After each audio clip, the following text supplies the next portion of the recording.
there, and welcome to the Animag Podcast.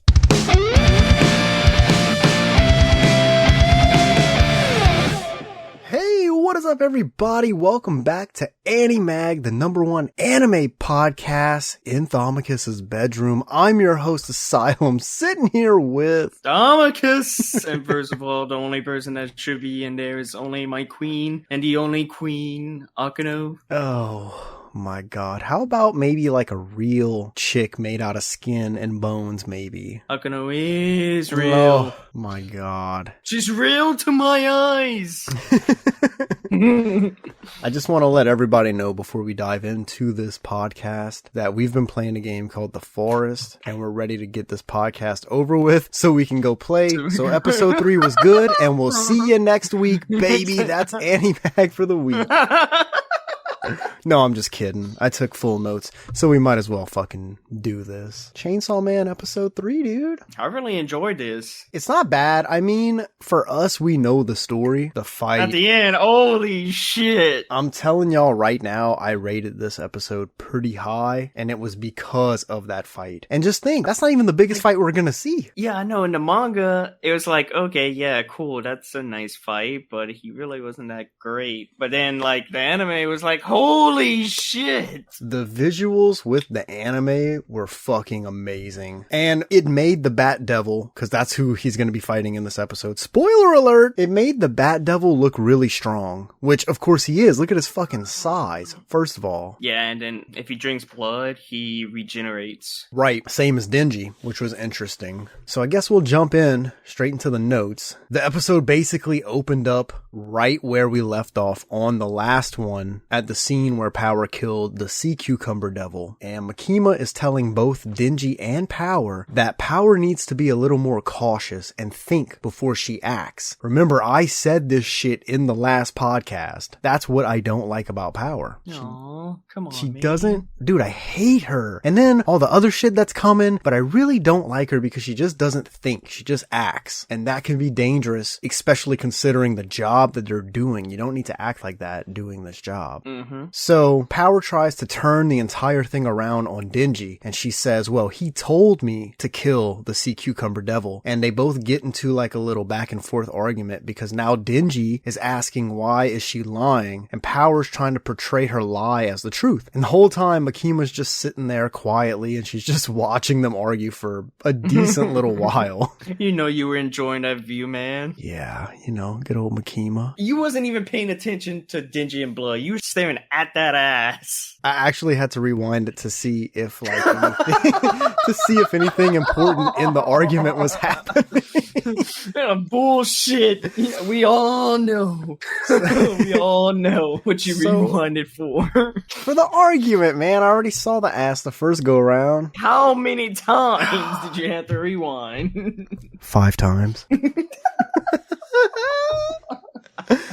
After some time, she says, could you two just quiet down? And they both immediately just snap into attention, kind of like some dogs. Like, immediately their argument just ceases. And Makima says, I don't care who said or did what. I just want to see you two work together. Can you show me that? And Power immediately is like, yes, we definitely can. But this confuses Denji a little bit because Power is a person that's like, I'm not going to listen to anyone. And as soon as Makima says something, she's like, yeah, sure. We're going to find out why in a little bit, but at this moment, Denji doesn't know and he is confused by this. So after this scene, we see both Power and Denji at some vending machines, and I love this scene. As they're looking about, a cat walks up to Power, and Denji's in the background, and he says loud enough for Power to hear. He's like, you know, being able to just grab a drink like this is a dream come true to me, but if we keep screwing this up, this will be the least of my problems. And for a second, it seemed like he was trying to have a little moment with Power. Makima told Denji to get Power under control, and he's telling her a little bit of personal stuff, you know, and this makes Power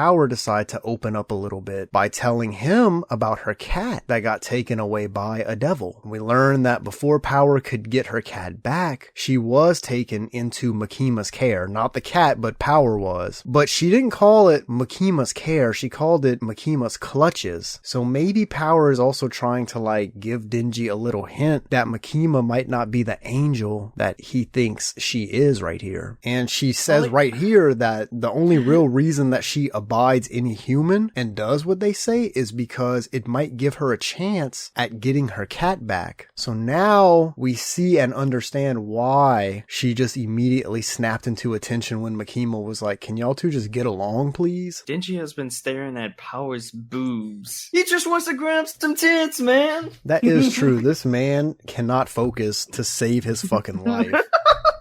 And Denji's kind of like looking at a vending machine after this, and he goes, that's dumb as hell. All of this for a cat? He's like, I'd do whatever it would take to fondle some boobs. He says, I'd understand if it were a dog though. And Power has a little moment to think, and she goes, what would you say to the prospect of fondling my chest after retrieving Meowie back from the devil? Denji gasps. He's like, he turns around and he crushes his soda can he was holding, and he goes off. He's like, that motherfucking devil.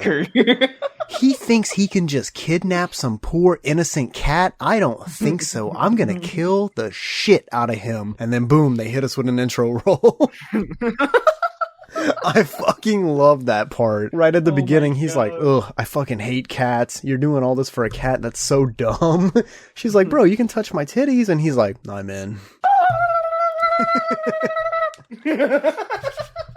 This is the thing about this episode. It has a lot of back and forth because now we're getting a lot of characters introduced and there's kind of a lot going on. So I'm going to do my best to keep you, the listener, informed as to when we transition. So after the credit roll, Power and Denji are back at the Devil headquarters and they're trying to get a leave approved for Power, seeing as she can't just leave whenever she wants. Well, they wind up getting it and they take off to go get Meowie back. Power says that she knows where this devil is, the one that took the cat, but Denji is the only one who can fight it. This is what she tells him. Power says that if the devil sees her, it's likely to use the cat as a shield, and if that happens, then the whole thing happened for nothing. Whole time she's telling this man the plan, Denji's just staring at her titties daydreaming. And Denji tells Power about Pochita. He has another small moment kind of opening up with her. So he tells her about Pochita and how he can't pet his favorite pet anymore, but it was okay because in the long run, Pochita is still in his heart. But I don't think Power understood what he was saying, because remember, she hasn't seen Denji go into his chainsaw form yet. Because when he tells her this, she goes, humans are so dumb. Somebody or something that they love dies and now all of a sudden they claim it's in their heart. But Denji doesn't mean it like that. He literally means that Pochita is his heart. So she'll find this out eventually. And they cut to a Makima scene right here. And this one was kind of interesting. We see Makima in a big conference room talking to what looked like a giant board meeting. And they're telling her information about a war, it kind of seemed like. And they mentioned the use of devils by the military. And they ask her how the hunting dogs are. And she says that she has one that's promising and one that's interesting. And then they say, well then, raise the hounds and put them to work. Do not get attached to them. She was talking about Power and Denji, bro. Yep. Holy fuck. So now we know she's doing some fishy shit with Power and Denji. This is gonna get bad, y'all. You don't care. She's your queen. That is true. I really don't care. Fuck Power and Denji. And this guy's gonna be wolfing at Frontier. Only one I really care about outside of Makima is Pochita. Pochita. Oh my god, the scenes that they had for Pochita in this episode too. I was like, yes! Yes. She's so cute! After the meeting that Makima had, the big board meeting, Aki is driving her, and I would assume they're going back to the office. And he asks her why she has such high hopes for Denji. And she explains to Aki that Denji can turn into the Chainsaw Devil, and that name alone would be something for people to fear. But even so, Aki's just not convinced because he's still stuck on the fact that Denji doesn't have a real goal or a real motivation for being a devil hunter. Even though Denji's kind of forced to do this. It's not like he has a choice, you know what I'm saying? Yeah, it's either you work for us or you get killed. Exactly. So at this point, Aki shouldn't be worried about Denji's motivation because he's getting forced to do it. But Aki is also not convinced because I want to note that he also still has not seen Denji turn into the Chainsaw Man. So I can understand how he's a little skeptical skeptical. And, this random guy comes in, and now the chick that you like, Miss Makima, is all head over heels for this kid. But Makima has seen Denji's form. She knows what he can turn into and what he can do. Mm-hmm. So it's just a matter of time. So we go back to Denji and Power, and they get to the house where the devil who took her cat is supposed to be. And Denji says out loud, hopefully I don't have to turn into my chainsaw form. Losing that much blood really sucks. But remember, Power also hasn't seen his chainsaw form, and she just thinks that he's a regular human, who just wanted to be a devil hunter. So right here, they get up to the house, and next thing you know, Power literally punches the fuck out of Denji. This whole thing was a setup.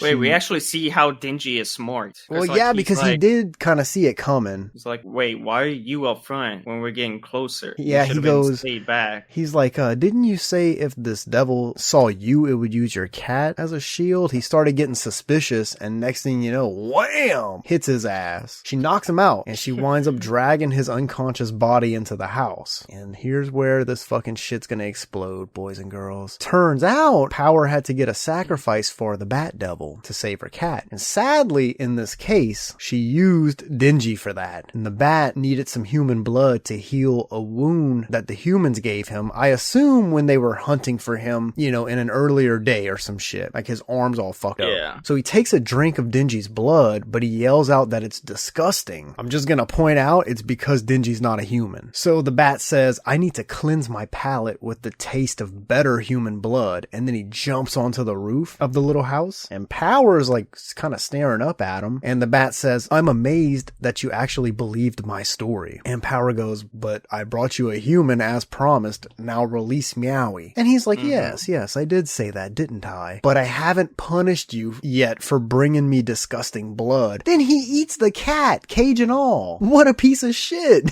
So after this, we get a flashback of how Power and Meowie first met. And her plan the whole time was to fatten up the cat so she could then eat it, okay?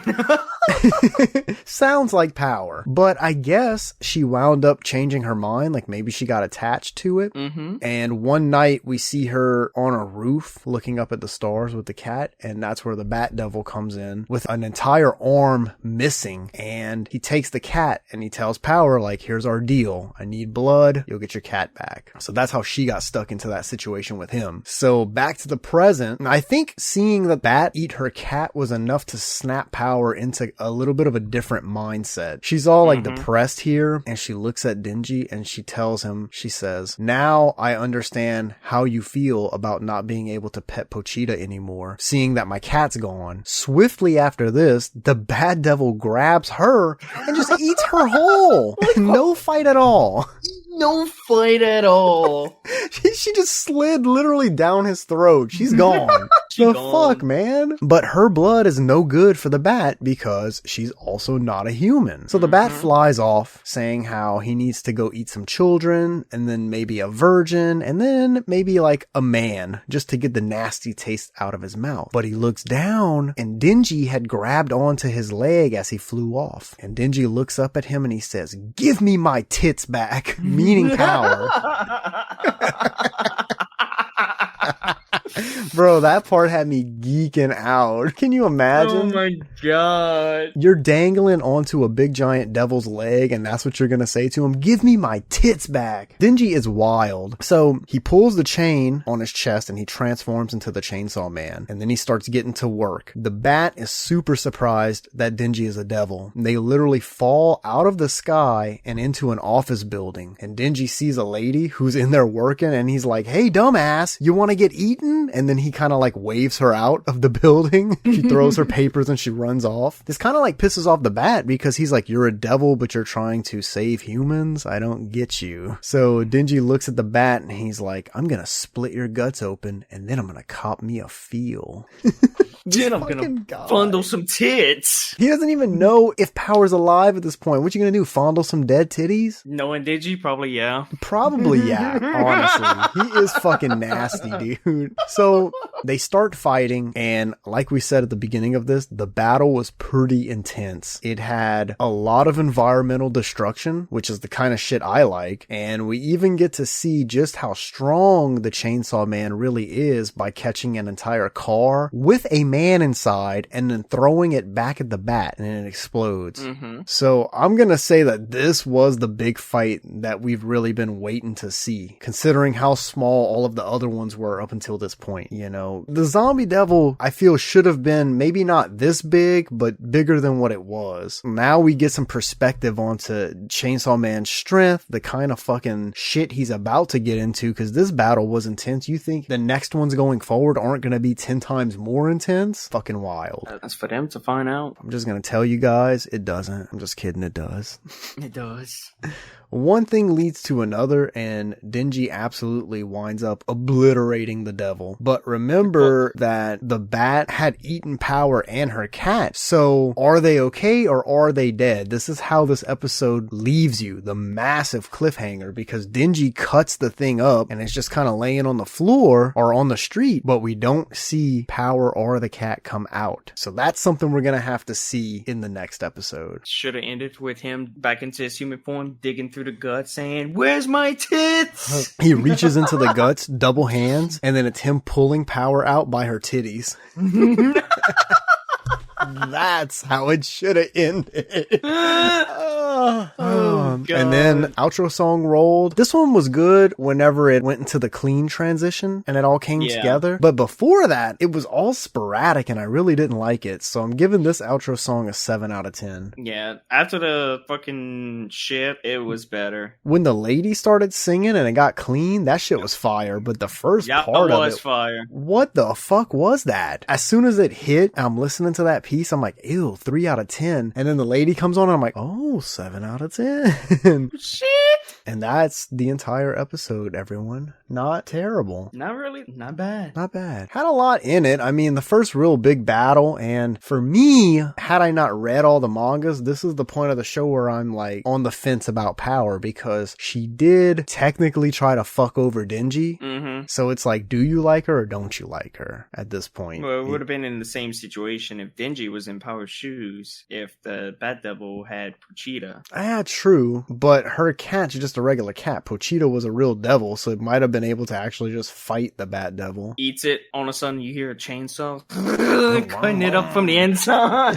Exactly. Pochita is a fucking badass devil. I'm gonna give this episode, I feel like at this point I'm just stuck giving each episode a 9, but I feel like this was a 9 for me. I think so too. It would have been a 10 if it had the Denji grabbing her tits out of the fucking devil. Her out the it would have guts been by a her 10 tits. out of 10. It's like, if it didn't have that, if the fight wouldn't have been as good as it was, I would have probably given it an 8, maybe a 7, depending on the fight. The fight I thought was flawlessly put together, and quite honestly, that's why I'm gonna give it a 9. This is what we've been waiting to see. Chainsaw Man really getting to kick some ass against a devil that's not just him slicing it in half and calling it a day. He really had to fight for this one. Yeah, and like for me, if it wouldn't have been for the battle, it would have been probably an 8 because of all the fucking dingy scenes with my tits. I wish I could fondle some tits. Yeah, and then at the beginning part, when he crushes the can, fuck that devil. He really did have some funny moments in this episode. I have to give it to him, man. That part, the fucking the vending machine part had me dying. He's like, who cares? It's just a cat. And then as soon as she says it, are you fucking kidding me? And that's pretty much it. I actually thought it was going to take longer to get through these notes because there's so much back and forth, you know, like it's going to Makima, then it's going to Power and Denji, and then it's going to a fight, and then you got a scene with Aki. When I'm typing the notes out, I'm like, damn, dude, this is going to be a crazy long podcast, but it's really not. I wonder if the next episode is going to be crazy. I think we're getting to a point where they're all going to start progressively getting crazier with how much shit I'm going to have to note out into, like, you know, somewhat detailed enough to where you can listen to this and maybe not have to watch the episode if this is how you've been consuming the show. Because some people did comment that for Rent a Girlfriend, they took in the show by listening to the podcast because it's audiobook form styled, I guess. But keep in mind that I don't put every single detail into this podcast. Our goal is to get you to go and watch the show so then you can come back and discuss it with us in the comments on our post. Yep. As much as we're definitely being detailed, there are things that are getting left out that maybe you personally would enjoy seeing in the show. So don't let this podcast stop you from going and watching, because this is an incredible show so far. And Indeed. it's literally 3 episodes in and we've given each episode a 9. That's A 9. crazy. That's some high rating shit right there, boys and girls. I forgot to look and see what chapter this episode ended on. I know it goes into book 2. Oh, does it? Yeah, I want to say it starts off with Denji fighting the Fat Devil. Holy shit. If I can remember correctly. Let me go grab it. Yep. So he starts off, he is fighting it. So it basically, okay, yeah. So this episode ends in the manga series after the first chapter in book 2. It ends in chapter 8. So, episode 4 will start off in chapter 9. Also want to point out, I'm looking at the manga right now. Chapter 9, Rescue. If you own the mangas, go to that page right now with me, ladies and gentlemen, and look at that picture. Hey, yo. Hey, yo. Power is caked up. Caked up. Also, look on the other page in front of it. Look at that picture of Pochita driving his little car. Hey, yo. See the booty cheeks, but look at Pochita driving his little car. Oh, shit. Chainsaw Man. Chainsaw Man. Oh, I'm kind of excited for fucking this next episode. I ain't gonna lie. Oof. Oh, I'm looking right now. I'm looking at he does have an extra battle coming up. Yep. Woo! I don't want to spoil it. I'm going to stop looking because I was about to say some shit that was going to spoil it. I just wanted to show y'all the booty cheeks. Put the books away, boys and girls. Put the books away and get that thing out of your hand, little man. But that's going to pretty much do it for this episode. This was a smooth one. Holy fuck. As always. It's As Chainsaw Man. usual, man. And I felt bad when we did episode 2. I feel better now. So I guess all that's left is to thank you guys for listening and say that I hope you enjoyed. And until the next time, remember to take it easy and so long, everybody. Sayonara. Thank you for listening. Be sure to visit our website at www.animag.org. See you next time.